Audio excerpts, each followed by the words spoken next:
Hi there, Pat Croce here, and this is the American Cancer Society's Healed Community Gathering. All of us together for an hour in this sacred space. Healed stands for health and energy through active living every day. And that's our intention, is to get you active. Whether you've had cancer, a survivor of cancer, a caregiver of someone who has cancer, or a friend of a cancer survivor, all of our market is endless. That means we want you to be active mentally, physically, and spiritually.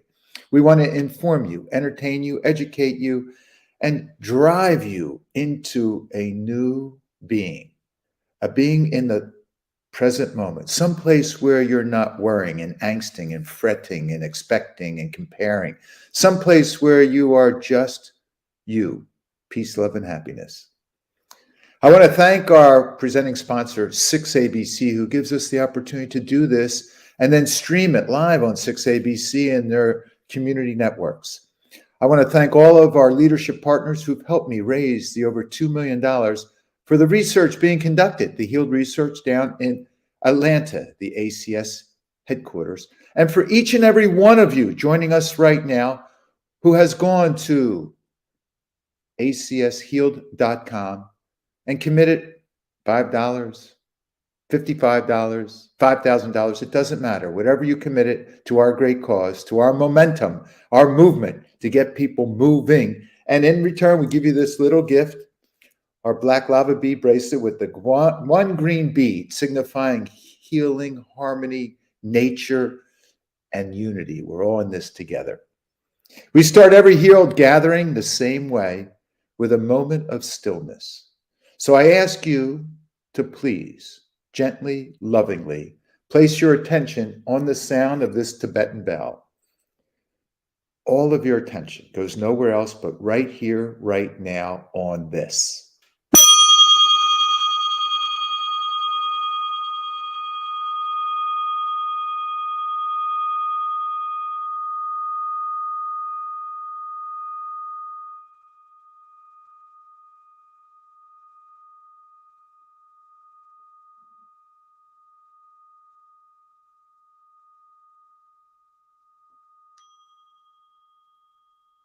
Thank you.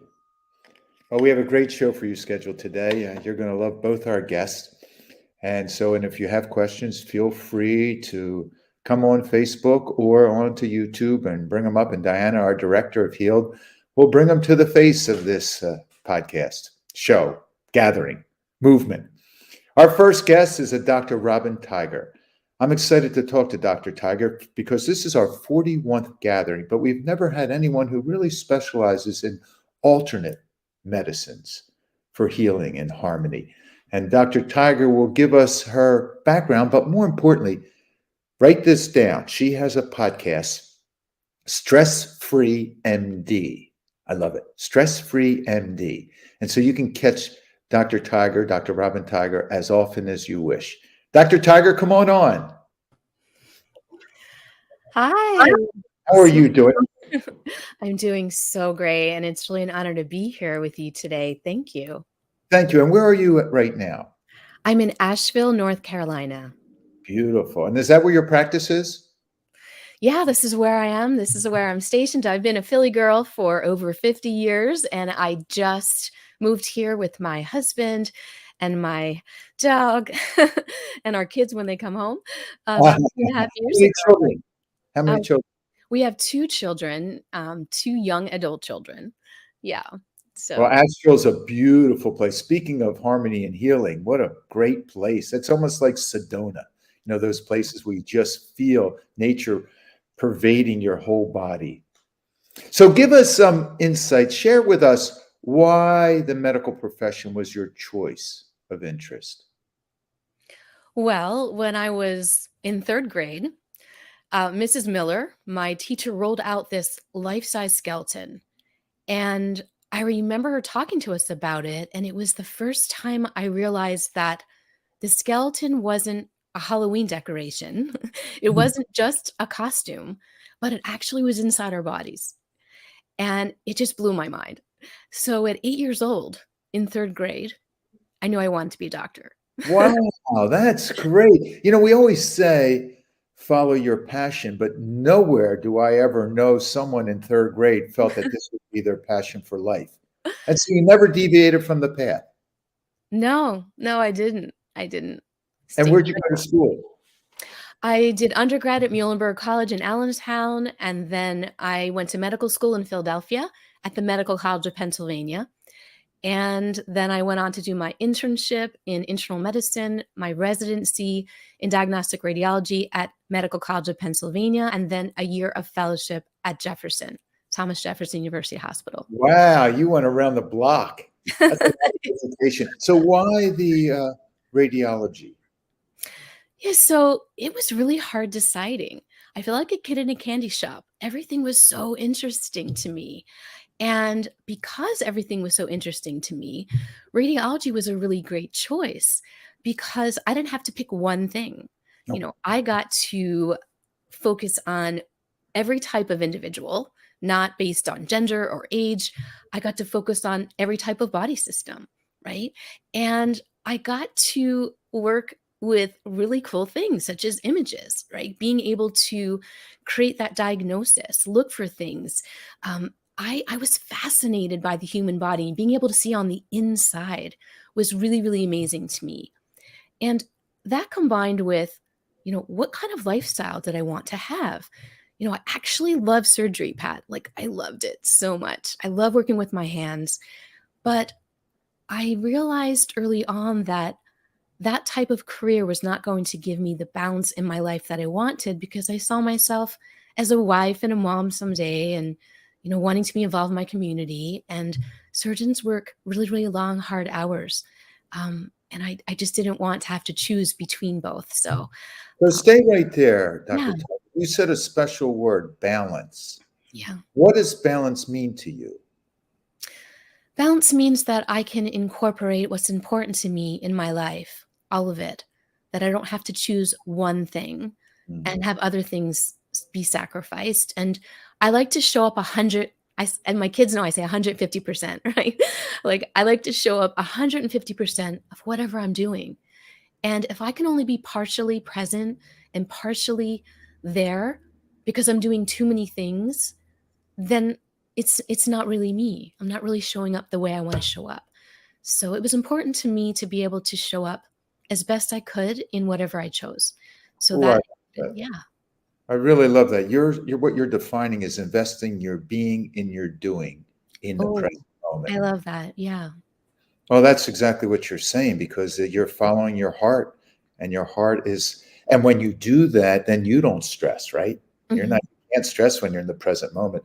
But I hear that you were under some stress and you Mm. experienced some symptoms, which then catapulted you to a whole nother arena. Yeah. Share Yeah. that.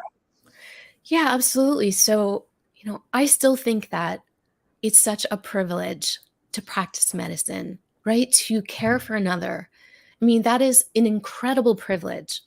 But to be completely honest, over time, after I really got into my practice, I became very ill. And I started to develop a lot of symptoms that I couldn't put together, and none of my medical colleagues could put together. And they were things like migraine headaches with really, really awful vomiting, right? Debilitating to the point where we had to like postpone our kids' Disney trip, right? Oh, Terrible vertigo, like dizziness, and tinnitus, really loud ringing in my ears that I couldn't sleep. I had really bad reflux, this heartburn, and my gums were bleeding. And I had pain in my body. Like, I would wake up feeling like the Tin Man from The Wizard of Oz. Just everything hurt. And I had this really strange thing, Pat, where my hands and my feet would go numb. It would happen when I'm cutting up vegetables, trying to make a salad. It would happen when I'm doing a breast biopsy and I'm actually holding the biopsy gun and I can't feel my hands. And I started to have some really, really dark thoughts, like thoughts like, I don't know if I really want to be here anymore, thoughts, which were terrifying to me. And, I sought out lots of help from my medical professionals. I took lots of pills. I had a mental health care professional on board. And at this point, I had lost 2 of my 3 physician colleagues to suicide. Ooh. So, Pat, I said, gee, okay, I can stay down that road because I know where that's heading and it's not looking too good. Or I can try and figure out what's going on with me all by myself. And that's what I did. So take us, any one of those half dozen symptoms would Yeah. be debilitating, but to have them all together, cumulative, must have been awful. So take us to that one moment when you decided to go left and take Mhm. this on yourself, be your self advocate, and discover what would be best for you. Bring us back to that one moment. How'd you make that decision? Yeah. So, as I mentioned, I had lost 2 of my 3 physician colleagues to date that have died from suicide. And, burnout was something we didn't really talk about then. We didn't really have this language. And I thought I was alone. I didn't realize that what I was feeling was actually something a lot of other people were feeling. And it was manifesting in my body and my mind in this way. And so, looking outside the box of Western medicine, and I truly, truly believe in Western medicine, and I'm grateful for it, but it wasn't working for me in that moment, right? What was going on? So I started looking outside the box and I was hearing more and more about things like yoga, things like meditation. And I mean, I'm a gym rat, really, right? So I was training for races and I'd be on the treadmill looking at those people down there in that room over there, thinking, I don't know what they're doing in that room, but it's not what I'm doing because they're twisting their bodies up and turning upside down and wearing spandex and listening to weird music. And what else were they doing? Sitting uncomfortably for long periods of time. These were my preconceived notions, and A many of you voice in the head. yeah, and many of you listening might actually have one or more or all of them as well. But I was at rock bottom, Pat. Like I had to do something. And I saw this Yoga 101 5-week series that was down the road at a studio from my home. And I thought, okay, well, couldn't hurt, right? Couldn't hurt. Did a lot of eye rolling and asked my next door neighbor who's a nurse. And I said, hey, you want to join me? Come with me to this 101 yoga meditation thing. And she said, eye rolling. And I said, if you hate it, I'll take you out to dinner. Come on, let's go have a girls' night. So that's what we did. And to answer your question, after that very first class, I had this unbelievable sense of calm and I Oh, had this clarity. And even though I had worked a really long day and come home taking care of my kids and rushed to get to this class, I wasn't tired anymore. And it was amazing. It was just this shift that I hadn't felt in forever.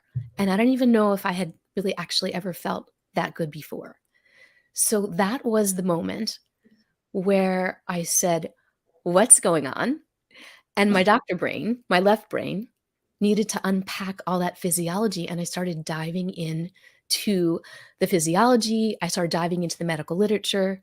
And I was blown away by all of the literature documenting the benefits of yoga and meditation for what so I did you am now. start your meditation practice at that moment too, like at the Vasana at the end of the yoga practice, or was the Yeah. meditation come second? So in bits and pieces. So some of it was woven into some of the mindfulness was woven into that series, and then there was the savasana or the resting pose, the resting shape at the end. And then I dove deeper and I started to study more. But it was that moment, and then I continued going, where I started to feel better. And so those symptoms that I described to you started to get better for the All very of them? first time. All of them, Wow. even the dark thoughts, even the numb hands, everything started to go away. And so the diagnosis that all the doctors missed and that I missed initially, the diagnosis was a severe case of chronic stress. And stress was manifesting itself in my body, in my mind, in the ways I described. And so when I learned how to actually manage that, I started to feel better. And how did you manage it specifically? Yeah. So I was so interested in learning more that I became a yoga teacher. I went into yoga teacher Oh, training. that's great. And I never thought I would teach anyone, Pat. This was actually my doctor brain, my left brain saying, I want to understand this more. And the best way to do that is to actually study it. And it was there that I learned about the field of yoga therapy. So, yoga teacher is 200-hour base level education, and a yoga therapist is at least 1,000 hours over a 3-year period. And that would actually teach me more deeply how to help individuals with many types of symptoms, illnesses, and diseases in a way that I wanted to for so many years, seeing everything my patients were going through. So that was the beginning of the education and the journey. Wow. So give us some idea in your perspective. You went through, I mean, a dozen years of medical school training with all those residencies and internships. Mhm. And then you went through 3 or 4 years of yoga teacher training and yoga teacher therapy training. Mhm. What would you say the difficulty factor is in one versus the other? So the medical training versus the yoga and meditation training? Yeah. Yes. So, well, the medical training is grueling because academically you have to learn a tremendous amount of information and it's physically exhausting because at the time I was taking a tremendous amount of call and working many 36-hour shifts and so on. And so there was a lot of mind drama around that and fear and imposter syndrome and all of that that goes along with it. I think that there's also a lot of pressure because you want to make the perfect and correct diagnosis all the time. So you really have to be on your game all of the time. And you're expected to be, and you should be, right? So I think there are a lot of things that happen with respect to what makes practicing medicine difficult, but also incredibly rewarding. With respect to what I was studying, I had no idea about any of this. So I was starting over again and really having to keep my mind open, right? Keeping my mind open and curious and taking that doctor hat off just enough to allow myself to educate myself in all of these new disciplines, getting rid of those preconceived notions, having a beginner's mind. Oh, now you're talking. Yeah. Yeah. Yeah, see, that's one of the great tenets of Buddhism is the beginner's mind. But you just said something so powerful that on one hand, the medical training, which was necessary, was conceptual knowledge. Mhm. Now you shift, a sacred shift is what I call, Mhm. and you went to experiential knowledge, Yes. understanding that it's not about learning anything, it's about feeling, doing everything. Otherwise, you can't learn it. Once you know it, you can't not know it. So it's not like a memorization. Your yoga teacher training, your meditation training was inculcating this transformative energy through you that made you understand the beauty of the East merging with the West, your conceptual knowledge. So you would be the perfect doctor that I would love to go to have both disciplines together because as you say, your left-sided mind can analyze how this right-sided freedom is taking over. And I just am so interested in you're the only one I really know who's an integrated physician who can speak so well from experience, not Yeah. from dogma, not from books, but from experience. And how can you understand how it alleviated your stress, thereby decreasing all those symptoms?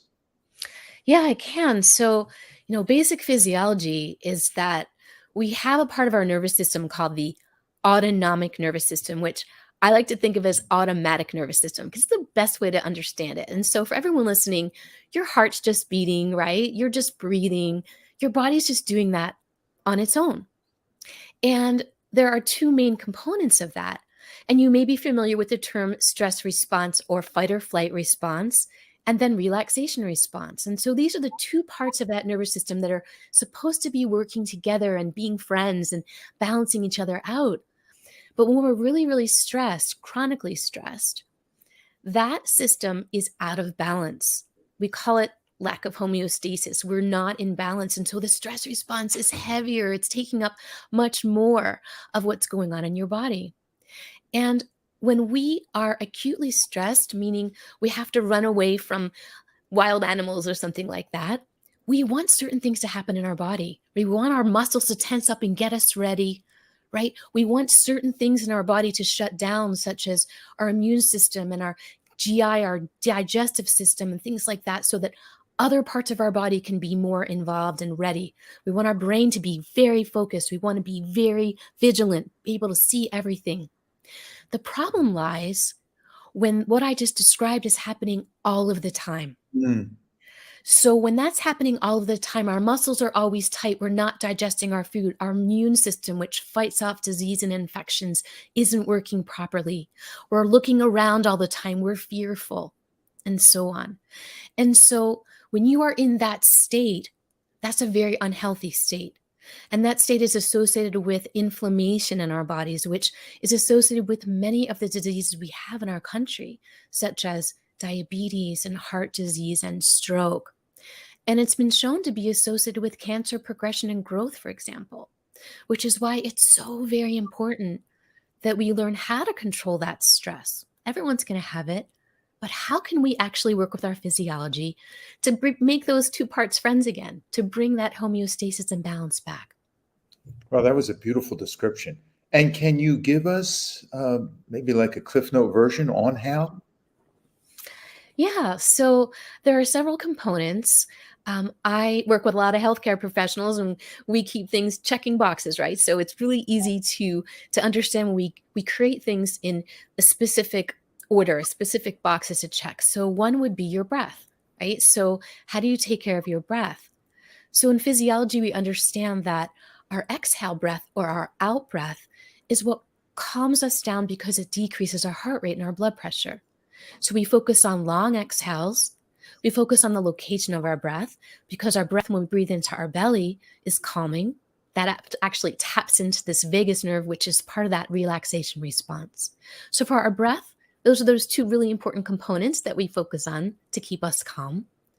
With our movement, there are certain ways we can move. I'm studied in somatics. It's a very specific way to move to actually release chronic tension in your body. And it's the opposite of stretching. So if I told you, if you're listening, to sit up right now and pull your shoulders back, you would do that. But then what would happen is your shoulders would come forward again, right? So moving in a certain way to release chronic tension in your body and increase what we call the resting length of those muscles so you can be more spacious in your body is number two, taking care of your body.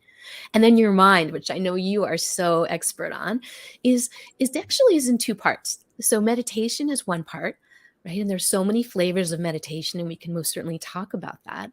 And then life coaching. So that's that next piece that was really helpful to me. I really became an expert in managing my physiology, but there are 60,000 thoughts we're having per day, and most of them aren't so nice, but we can learn to work with them. And so I learned how to manage my mind through life coaching. Really, it's like a personal trainer for your brain, That's right? well said. I love that analogy. I mean, you have a personal training background, right? Yeah. You're into wellness and all of that. So really having a personal trainer for your brain and actually being that personal trainer for your brain as well. So putting all of that together, taking care of your breath, taking care of your body, taking care of your mind. And those are the main components that I see as, how we can actually be the healthiest, happiest versions of ourselves. So how can people who are listening to this gathering, the Healed Gathering right now, get to you so that they can share their manifested symptoms, and you, based on your East and West medical approach, give them some sort of prognosis, some sort of treatment plan, preventative as well as treatment?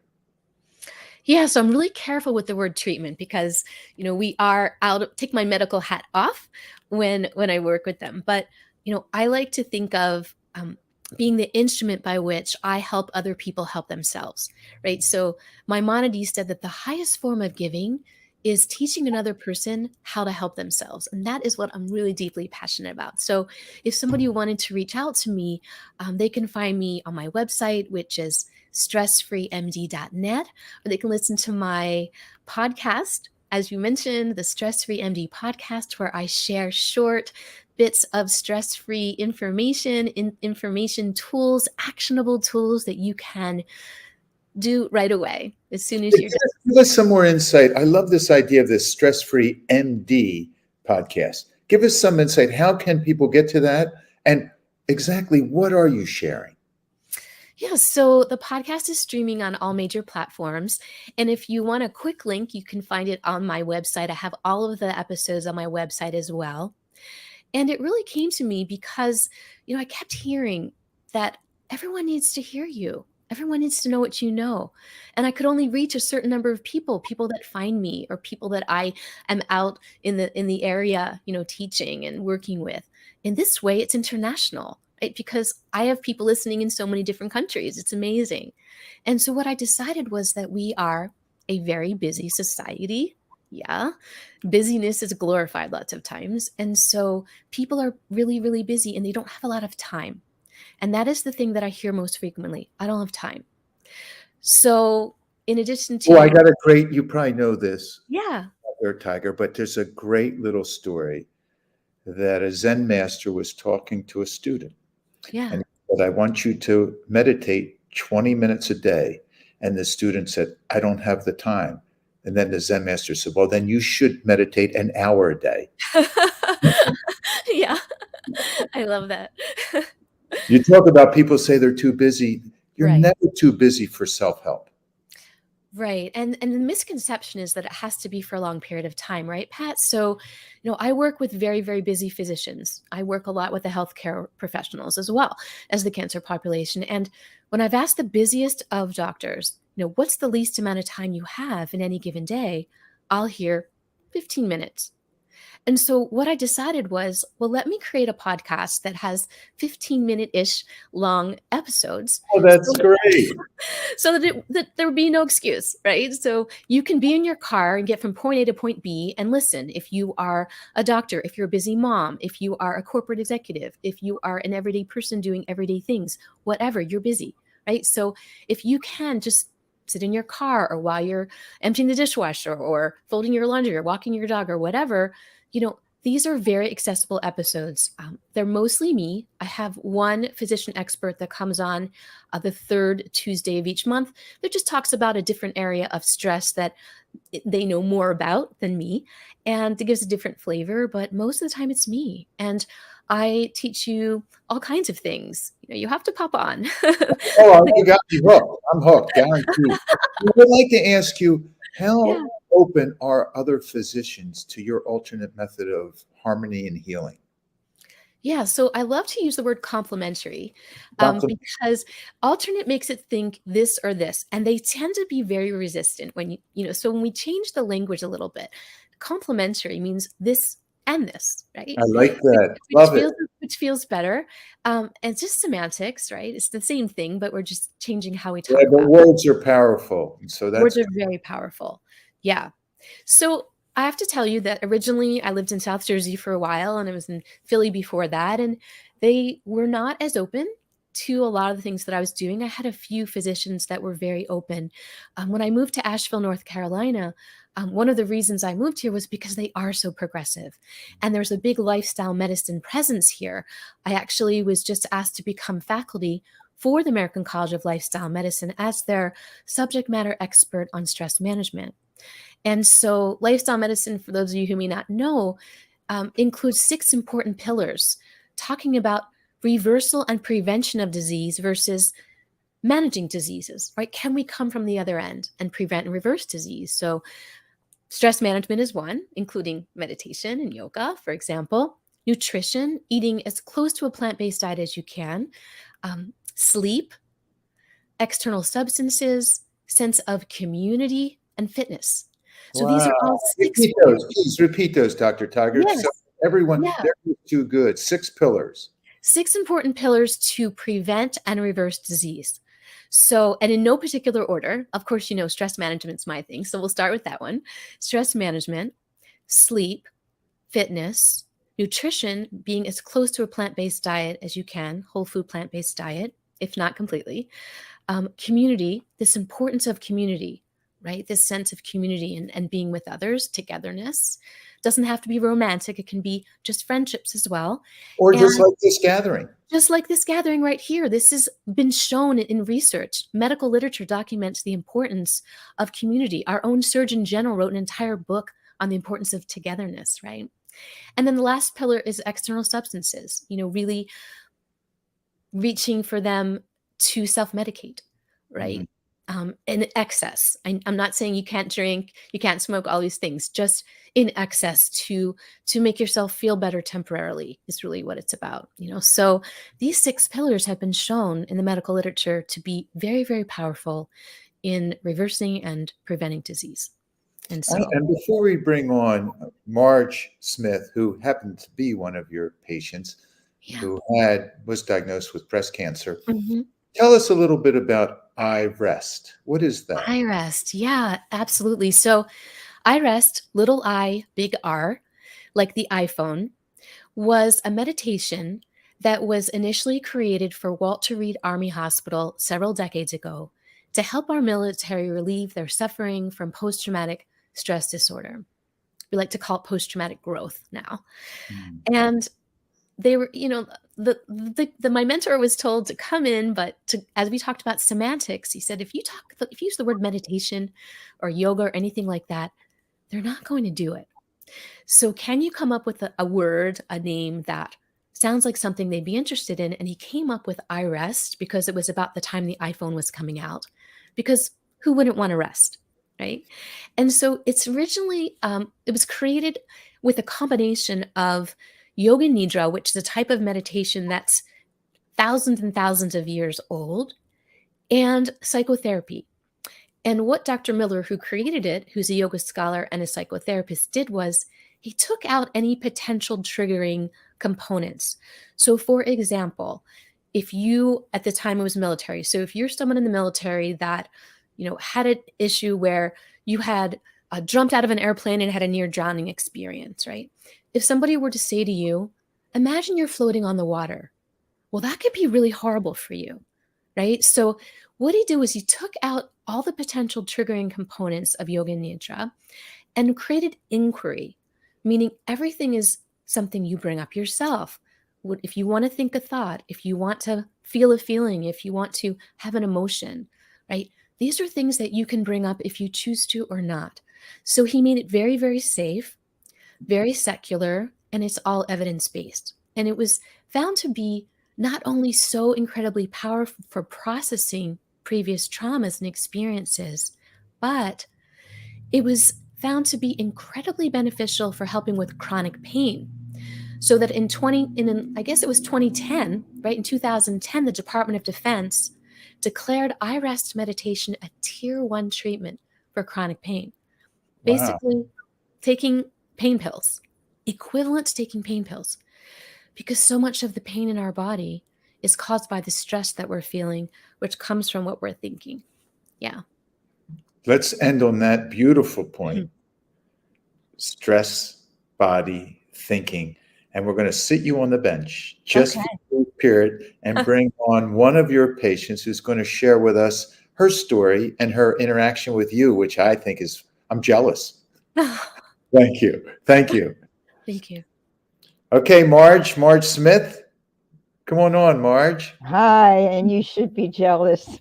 How lucky was I to find this? Marge, how did you find Dr. Robyn Tiger? Well, I'll just tell you very briefly that I had always, I'm in Ocean City, by the way, a place you're familiar with. And wow, you're you were famous here for running the beach every morning and keeping in shape. So there were always Pat Croce sightings on the early morning beach. Thank you. But anyway, I always wanted to go to Philly and have an apartment there and just experience downtown life. I was born and raised in Philly. And I did, and had a great time, and decided to come back to Ocean City permanently. And as luck would have it, having left a medical center, 3 months after moving here, I was diagnosed with stage 2 breast cancer. I did not go back to Philly for treatment. I'm not sure why, But the first thing I did was look up on my own for a surgeon. And I have to tell you that I just believe in the little voice inside. I did not, what I found was a great article in the Atlantic City Press about a local breast surgeon who had an incredible experience with his teenage daughter suffering from what was supposed to be an incurable cancer. And he and his family went through that. She subsequently survived and is doing really well. But I thought, what better surgeon could you have? I mean, I didn't care about his credentials. I thought, he's been through this with his family. I want to meet this man. So he was at Atlantic City Hospital, and then he subsequently, uneventful surgery, it was great, and had me see the breast coordinator there. So before you go on, Marge, what was the doctor's name? I mean, someone like that, we got to give him a shout out. Dr. Lorenzetti. Dr. Lorenzetti, he's a breast surgeon in this general area. Fantastic guy. He subsequently introduced me, or had me go to see the breast care coordinator at the hospital, whose name is Linnea Brown. And she was the first of two amazing women that I met. And one of the things she said to me, which served me so well, was in talking to post-surgery physicians, make sure they quantify whatever they're going to tell you to do. And it sort of gave me the courage to say, yeah, I can look this up myself and see what options I have. You mentioned alternative medicine, and I guess I'll go along with Dr. Robyn's suggestion of complementary, because I'm not trying to tell anybody to do what I did. But after the surgery, I was told that I was a candidate for chemotherapy. I saw my daughter go through chemotherapy when she was 40 and had Hodgkin's. So I knew she was my hero, what she went through. I would never, ever be able to do it. But the doctor said, well, you're a healthy 78, which is how old I was then. And we think you can tolerate it. And I said, how healthy will I be when you get finished putting okay. And so for a series of small coincidences, I decided I didn't think that was for me. But I came across in the same surgeon's office a brochure for yoga for cancer. And I asked the breast care coordinator, what do you know about this? He said, she's fantastic. So I called her, and just as Dr. Robyn just described, I'm thinking, I'm not going to stand on my head and be in spandex and all. She said, definitely not. I took a couple private lessons with her. Hey, was this with Dr. Tiger? With Dr. Tiger. Okay, so this person who you looked up with the yoga for cancer happened to be Dr. Robyn Tiger. I'm sorry. It was Dr. Tiger. She was leaving her brochure. She was pretty reasonably new then in Jersey teaching, and left her brochures in doctors' offices. And she's right. The doctors don't suggest it. It's very frustrating. Every time I would go back for a physical, like they'd say, you're doing good. I say, yeah, you know why? I'm doing yoga, not chemo. So anyway, as you can tell from, I don't know where to begin actually, but you only have to meet Dr. Tiger once, and you can see the compassion and the understanding, and obviously for what she's been through personally. I signed up. Take us there. Take us to that meeting when you first met Dr. Tiger, because you had no idea what was involved, right? I didn't, but when I went to see Dr. Tiger, I went armed with a printout that I had from tests that say, if you take this chemo or medication, then you have a chance of, in 5 years, you would have maybe out of 100 people who will still be, how am I going to say this? 100 people that take this medication or this chemo or this radiation or a combination, how many will be alive in 5 years? Or how many will have a reoccurrence? And if you read the fine print, it was like, well, maybe 2 or 3 more people by taking the medication. There's several different tests out there. And subsequently, I had gone to the for a second opinion to the oncologist in Philadelphia at Jefferson that treated my daughter, Dr. Ramirez, a wonderful, wonderful doctor. And he said, you made the right decision. He said he had. No. Let's get back in the point. No, you're going into Dr. Sorry. Snyder's office. You got the research. Now go. Okay, sorry. So I have the research and I brought it to Dr. Robyn and said, this is what I see. If I take this medication and this chemo, which I don't believe in, there's a slight chance that in 5 years, I might be a little bit better shape. But I believe that there's a better way to have my therapy. So after one session with Dr. Robyn, I understood a little bit more. And after a second session, I was hooked. The calmness. So what hooked you? Tell us what hooked you. I want to get into that. Where the calmness, the calm. When you first learn yoga, and I really, really wish there was another name for it, because I try to tell other people my age. I'm now 85, 7 years survivor. When I try to tell people my age, yes, try it. And they say, oh, I can't do that.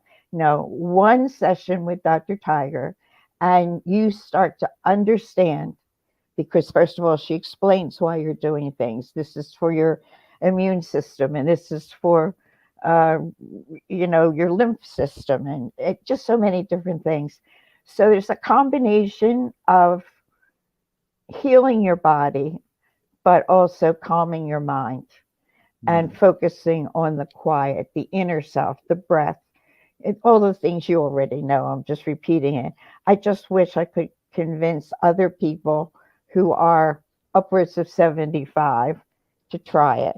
Well, you're doing it right now. You are convincing them right now, just by personal experience and sharing this. See, you coming from a personal experience, as I was talking to Dr. Tiger, it's not about conceptual learning or hearsay. Yeah. You went through it first person and felt the benefits. So how did those benefits overflow into your activities of daily living, these new posture techniques? Because it just becomes an integral part of you. I always teased Dr. Tiger and said she was my Jiminy Cricket sitting on my shoulder, because if I got up one morning and didn't feel like making it, I was probably the person who lived the farthest away from where she held classes. And I think, oh, it's dark, it's dreary morning. No, you went and you knew that there was nothing better than walking in that room with a group of people who, first of all, for first timers, nobody makes fun of you. They don't care if you're fat, skinny, old, or young. Everybody is compassionate. Dr. Tiger's key word was kindness. So the minute you get in there, you feel just the quiet, the calm, the inner peace, and you take that with you. And we were shocked when Dr. Tiger was leaving this area. We were crushed. But you know what? It's like she's still with me. She is singularly responsible for me being a healthy 85, because I would have been a couch potato. I have no self-discipline. I would have probably, I don't know what I would have done, but I wouldn't be the healthy person I am today, and the happy person, and the contented person, and in control of my inner peace. You just defined and described, Marge, your entire true self with a capital S, not the false sense of separate self that we think we are. You just talked about contentment and peace, happiness. And so what would you say to other people listening to this ACS Healed Gathering right now, especially senior citizens, on the benefits that you experienced? Well, I would say if you turn off the news and turn off the TV sometimes and sit quietly and learn from this yoga, please try it. Meditation doesn't mean you have to go to the top of the mountain. You can have inner peace in your own house by just focusing, breathe, and get up and move. Don't sit there and just meditate. Get up, move, do your housework.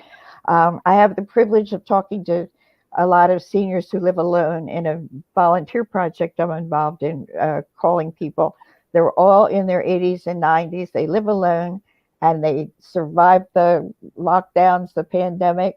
People have to have that quietness and that self.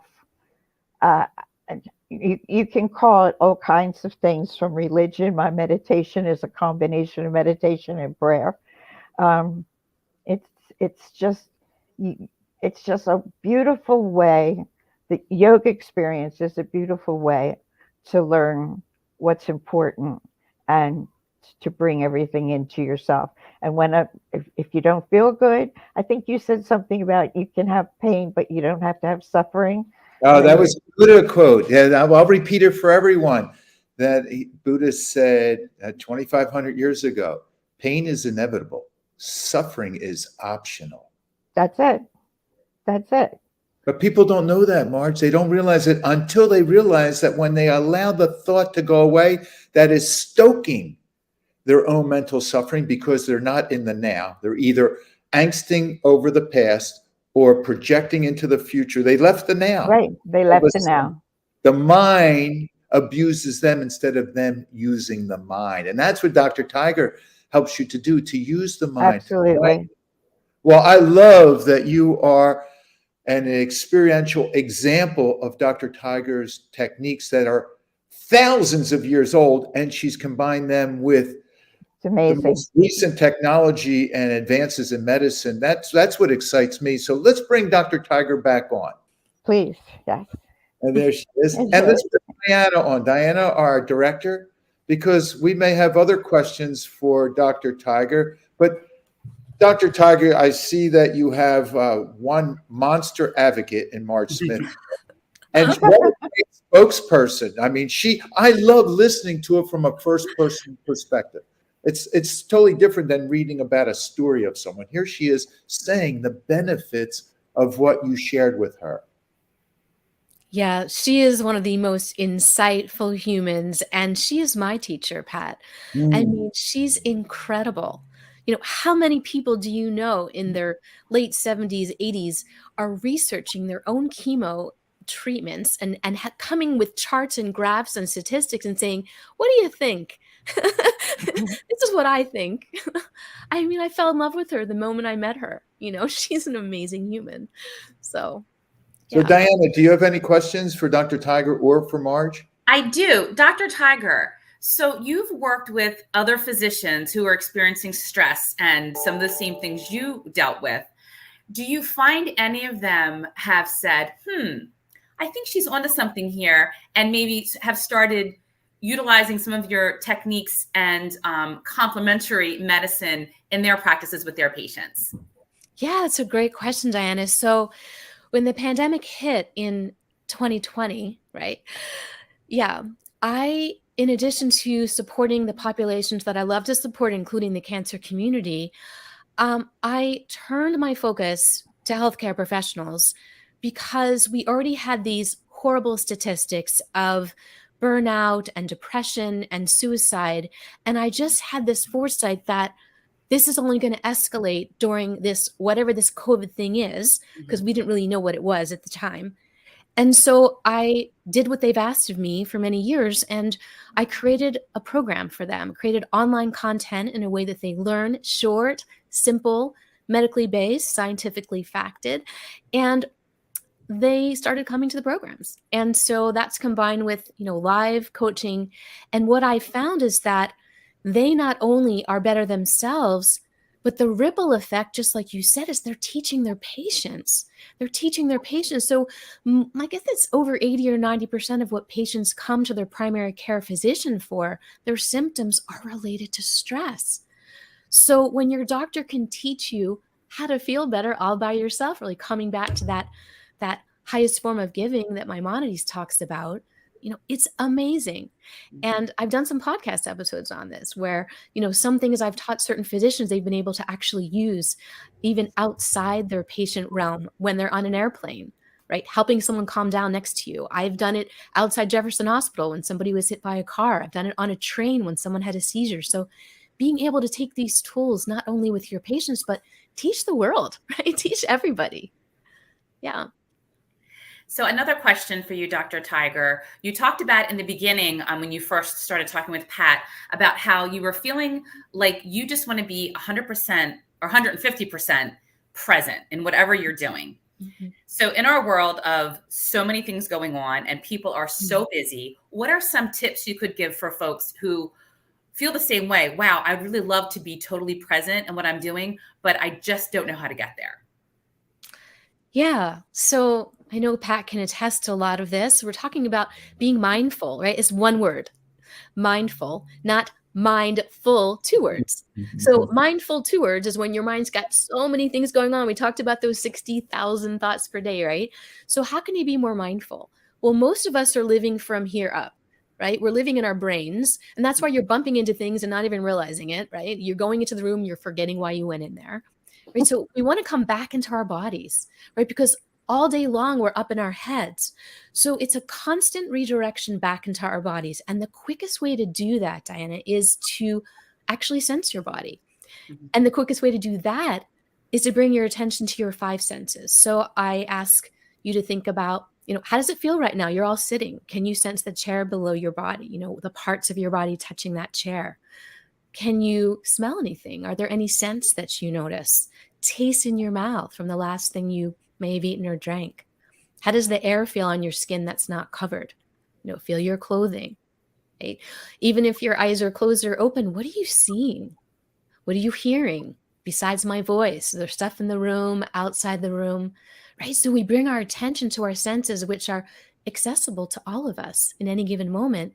And that brings us back into our bodies and out of our crazy thinking minds.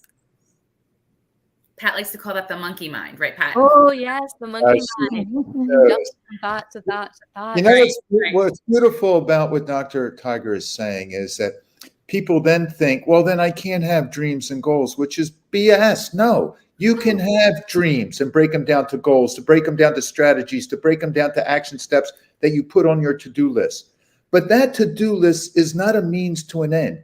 Every one of those little items, if it's a phone call, if it's a grocery list, whatever it is an end unto itself. And what Dr. Tiger is saying is to be mindfully present without judgment, on purpose, on each and every item. Right, Dr. Tiger? Yeah, and you'll be more likely to be successful in whatever you're doing when you are present, when you have a clear mind, when you can really focus on what you're doing, right? You're going to be much less likely to complete whatever task, how big or small it is, if you're just jumbled in your brain with all of those crazy thoughts, right?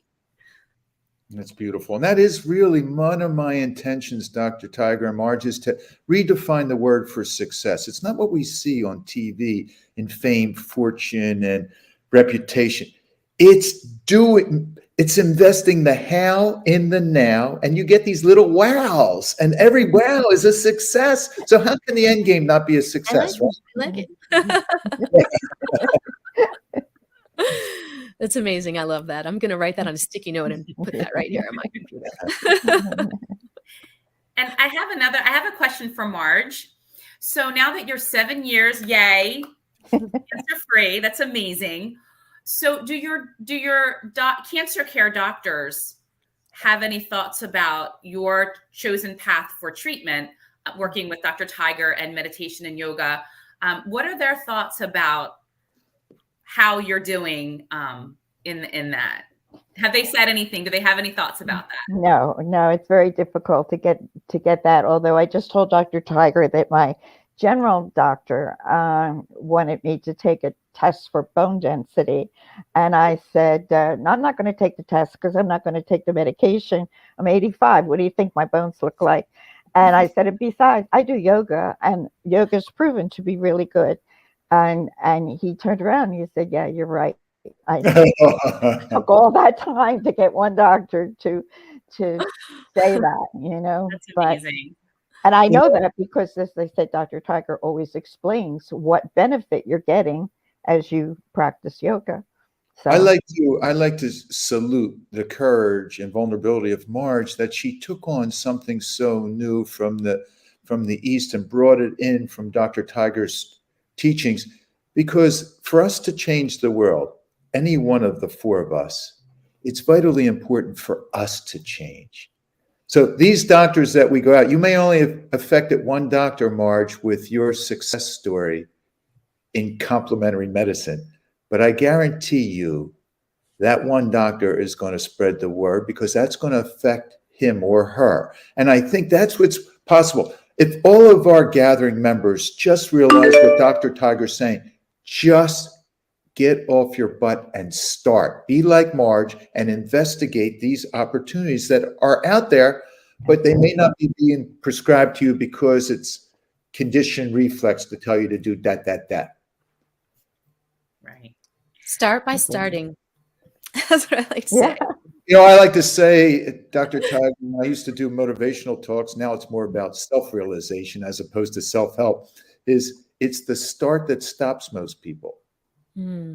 Yeah. So Marge got started right away. You got started. You took, for some reason, the universe shook you with suffering so that you would wake up. Thich Nhat Hanh has a great book, No Mud, No Lotus. It's that mud of suffering that causes us to say, whoa, and then blossom like that beautiful lotus flower. And in fitness, like your yoga practice, Marge, it takes some effort for you to blossom. If you're just going to sit on the couch, no, you're going to decay like the mud. Yeah. Well, Dr. Tiger is responsible for that because, as I said, I was fortunate enough that she was there.